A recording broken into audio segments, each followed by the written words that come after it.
एक गरीब लड़की का दर्द। एक गांव में एक साहूकार अपने परिवार के साथ रहता था।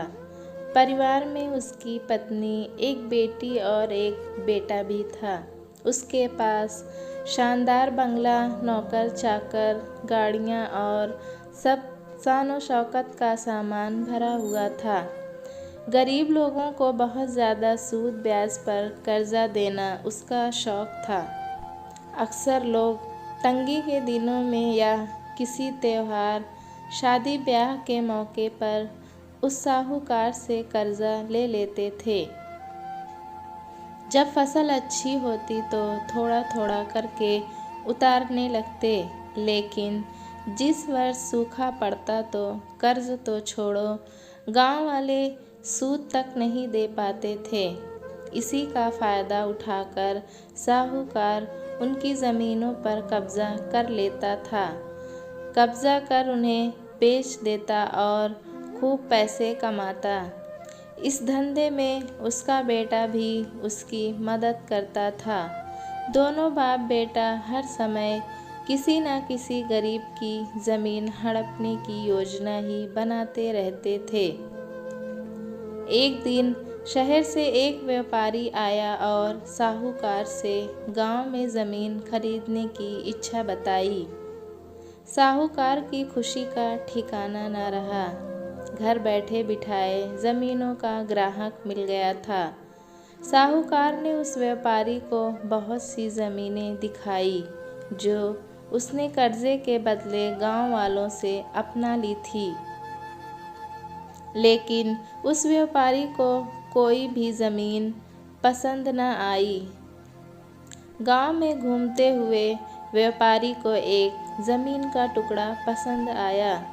उसने साहूकार से उस ज़मीन के बारे में पूछा तो साहूकार सोच में डूब गया। असल में वह ज़मीन तो एक बिन माँ बाप की लड़की की थी। उस लड़की के माँ बाप ने साहूकार से 20,000 रुपये कर्ज लिया था, मगर उसे चुकाने से पहले ही उनकी मृत्यु हो गई थी। बेसहारा लड़की की हालत देख गांव की पंचायत ने साहूकार से उस ज़मीन पर कब्ज़ा न करने को कहा था। भला पंचायत की बात कैसे टाल सकता था। साहूकार मगर दिल में हमेशा ही उस ज़मीन पर कब्ज़ा करने की बात सोचता रहता था। आज व्यापारी की इच्छा सुन उसका लालच बाहर आ गया था और उसने ज़मीन पर कब्ज़े का मन बना लिया। कर्जे के सारे कागज़ लेकर वह उस लड़की के घर पहुंचा और कर्जा वापस करने की बात कही। जब लड़की ने अपनी दुर्दशा बताते हुए और समय मांगा तो साहूकार ने कब्ज़ा करने की धमकी दी।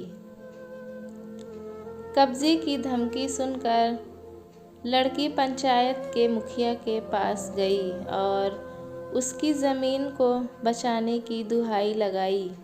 सारे गांव में यह बात आग की तरह फैल गई कि साहूकार उस बेसहारा लड़की की ज़मीन पर कब्ज़ा करने वाला है।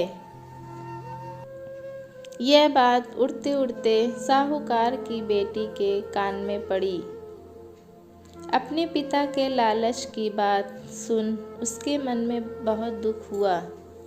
उसने अपने पिता से इस बारे में बात करने की कोशिश की, लेकिन साहूकार को तो सिर्फ बहुत बड़ा मुनाफा ही दिख रहा था। उसे बेसहारा लड़की की दुर्दशा या अपनी बेटी की निवेदन का कोई असर न हुआ और उसने उस ज़मीन पर कब्ज़े का ऐलान कर दिया। साहूकार की बेटी ने भी जिद पकड़ ली कि उस लड़की की ज़मीन पर कब्ज़ा न होने देगी, पर अपनी एक न चलती देख उसके दिमाग में एक योजना सूझी। अगले दिन सुबह सुबह वह बेसहारा लड़की और उसके साथ दो लोग साहूकार के घर पहुँचे और कर्ज की 5,000 की किस्त दे दी। साथ में यह भी कहा कि 3-4 महीनों में कर्ज के बाकी रुपए भी उन्हें मिल जाएंगे। रुपया देने के बाद रसीद लेकर सब चले गए। अब किस्त मिल गई थी, इसीलिए पंचायत ने भी कब्जा नहीं करने दिया। साहूकार बहुत परेशान था कि आखिर उस लड़की के पास इतना सारा रुपया कहाँ से आया। कल तक तो वो दाने दाने को तरसती थी और आज 5,000 रुपया दे गई। कुछ भी ना समझ आने पर उसने गांव वालों से भी पूछताछ की, लेकिन कोई भी रुपयों के बारे में नहीं जानता था। कुछ दिनों बाद वो लड़की फिर 2 गांव वालों के साथ आई और कर्ज की बाकी रकम चुकाकर रसीद और कर्ज के सारे कागज़ ले लिए। साहूकार परेशान हो गया कि आखिर इस लड़की के पास इतना धन आया कहाँ से। इस तरह कुछ दिन और बीत गए। एक दिन साहूकार को खबर मिली कि उस बेसहारा लड़की ने अपनी ज़मीन बेच दी है, लेकिन उत्सुकतावश जाकर देखा तो चौंक गया। ज़मीन पर एक बोर्ड लगा था। उस बोर्ड पर ज़मीन के मालिक का नाम देख साहूकार की मानो सांसें रुक गई हों। मालिक के नाम के आगे लिखा था उसकी अपनी बेटी और उस लड़की का नाम। वो दौड़कर घर गया और बेटी से पूछा कि ये क्या तमाशा है। तब उसकी बेटी ने उसे बताया कि उस गरीब लड़की की मदद के लिए उसने अपने सारे गहने बेच डाले ताकि उसकी ज़मीन आपके कब्ज़े से बच सके। लेकिन ज़मीन आपसे छुड़ाते ही उस बेसहारा लड़की ने उदारता दिखाते हुए आधी ज़मीन मेरे नाम कर दी। बेटी ने उसे समझाया कि आप तो उस लड़की का आखिरी सहारा भी छीन रहे थे, मगर उस लड़की का बड़कपन तो देखो।